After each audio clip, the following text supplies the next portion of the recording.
பெற்றிருக்கிறார். பார்த்தீங்களா, இயேசு கிறிஸ்துவுக்கு ஒரு தொலைநோக்கு பார்வை இருந்தது. அவர் அப்போ அவருக்கு நடந்த நிந்தனைகளையோ பரியாசங்களையோ குறித்து கவலைப்படலை. மாறா எதிர்காலத்தில் அவருக்கு வரப்போகிற சந்தோஷத்தை குறித்து அதை நினைச்சு அவர் செயல்பட்டிருக்கிறாரு.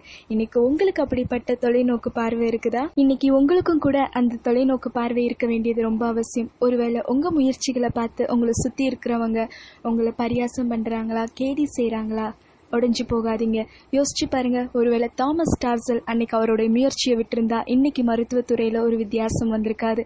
இயேசு கிறிஸ்து அவருடைய முயற்சியை விட்டிருந்தா இன்னைக்கு நாம் எல்லாரும் பாவத்திலேயே மரிச்சு போயிருப்போம். ஒருவேளை உங்களுடைய முயற்சியும் நியாயமான காரியங்களுக்காக இருக்கா? கர்த்தரோட சேர்ந்து செய்யுங்க. வேதம் கலாத்தியர் 6:9 சொல்லுது, நன்மை செய்கிறதில் சோர்ந்து போகாமல் இருப்போமாக. நாம் தளர்ந்து போகாதிருந்தால் ஏற்ற காலத்தில் அறுப்போம்.